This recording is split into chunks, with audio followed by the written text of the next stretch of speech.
नमस्कार, प्रणाम। मेरा नाम है विशाल। आरसीपी सिंह का लगता है समय सही नहीं चल रहा है। हम ऐसा क्यों कह रहे हैं, चलिए हम आपको आगे बताएंगे। जिस तरह से उनका राज्यसभा का टिकट से पत्ता कट गया, अब फिर देखिए उनका पटना का आवास उनसे छीन लिया गया। 7 स्टैंड रोड में वो रहते थे, अब उनका वहां से पता खत्म हो गया है। वो अब वहां नहीं रहेंगे क्योंकि उनसे उनका ये आवास छीन लिया गया है। उनका आवास अब बिहार के मुख्य सचिव आमिर सुबहानी को अलॉट कर दिया गया है। ऐसे में जो बातें सामने आ रही है, जो लोग, जो राजनीतिक जानकार हैं, जो पॉलिटिकल एनालिस्ट हैं, वो कहते हैं कि बीजेपी से नजदीकियां इसके पीछे की वजह है, जो आरसीपी सिंह का बुरा दौर ला दिया है। क्योंकि कहीं ना कहीं जब से केंद्र में मंत्री बने हैं आरसीपी सिंह, बीजेपी के ज़्यादा ही करीब आ गए हैं, जिसके कारण उनको ये सब खामियाजा भुगतना पड़ रहा है। और इसके पीछे की क्या कुछ वजहें हैं और क्या कुछ ऐसा घटनाक्रम रहा जिसके कारण तमाम जो लोग हैं, जो राजनीतिक पंडित हैं, वो कह रहे हैं कि बीजेपी से जो नज़दीकी बढ़े, जिसके कारण ये तमाम बातें हो रही हैं। लगता है कि उनका जो है बुरा दौर चल रहा है। अभी पहले तो राज्यसभा का टिकट से हाथ धोना पड़ा, अब दूसरा पटना के आवास से भी हाथ धोना पड़ गया है, जहां पर पटना के आवास में वो रहते थे, अपने कार्यकर्ताओं के साथ मिलते थे, शक्ति प्रदर्शन भी किया करते थे कभी कभी अपने कार्यकर्ताओं के साथ। क्योंकि जदयू में लगातार बातें सामने आ रही थी बीते दिनों से कि 2 गुट है, एक ललन सिंह का गुट है, एक आरसीपी सिंह का गुट है। दोनों समर्थकों के बीच में सोशल मीडिया पर खींचतान और वाद विवाद और सोशल मीडिया पर एक दूसरे के खिलाफ टिप्पणियां भी होती थी और पोस्टर वॉर के जरिए भी साफ तौर पे देखा गया था कि जदयू में 2 गुट बन गया है। इस पर देखिए सीएम नीतीश कुमार ने साफ तौर पे कहा कि कोई गुट नहीं है, ऑल इज वेल, पार्टी में सब कुछ सही है, बताने की कोशिश की गई प्रदेश अध्यक्ष उमेश कुशवाहा के द्वारा भी। लेकिन देखिए क्या कुछ तस्वीरें निकल करके सामने आई है। जब से आरसीपी सिंह को राज्यसभा नहीं भेजने का प्लान बना है, जब से उनका टिकट कटा है, तब से लगातार जो उनके गुट के समर्थक हैं सोशल मीडिया पर कई टिप्पणी कर रहे हैं सीएम नीतीश कुमार के खिलाफ, ललन सिंह के खिलाफ।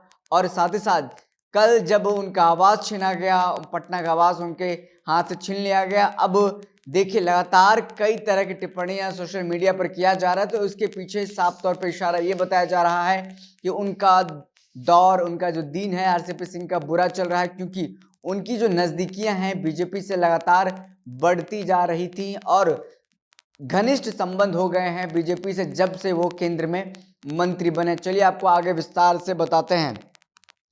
जदयू नेता रामचंद्र सिंह के बुरे दिन चल रहे हैं। पहले पार्टी ने उनका राज्यसभा का टिकट काट दिया, अब नीतीश सरकार ने पटना में उनका बंगला भी छीन लिया। माना जा रहा है जदयू में गुटबाजी को बढ़ावा देने और भाजपा से नजदीकियों को लेकर वह सीएम नीतीश कुमार के निशाने पर हैं।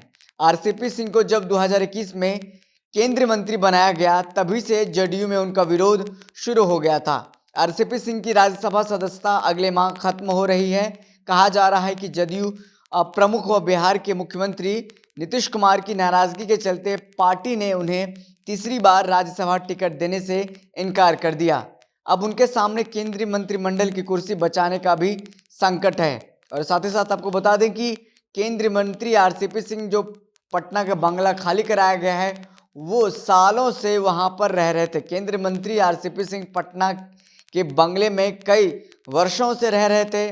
पटना के सीएम आवास के समीप 7 स्टैंड रोड पर उनका बंगला था। हालांकि कागजी तौर पर यह जदयू के विधान परिषद और सीएम के करीबी संजय गांधी के नाम पर आवंटित था।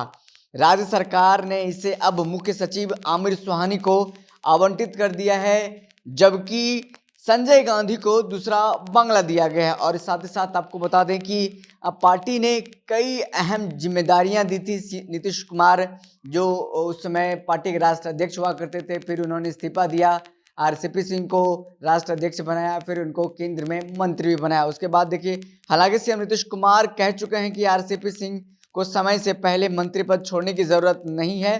पार्टी ने उन्हें कई महत्वपूर्ण जिम्मेदारियां दी हैं, इनमें लगातार 2 बार सांसद भी बनाना शामिल है। आईएएस अधिकारी रहने के समय से ही उन्हें महत्व दिया जा रहा है। जदयू की ओर से तीसरी बार राज्यसभा टिकट पाने के लिए आरसीपी सिंह ने खूब दौड़ लगाई थी। पिछले दिनों वे सीएम नीतीश कुमार और पार्टी अध्यक्ष ललन सिंह से भी मिले थे।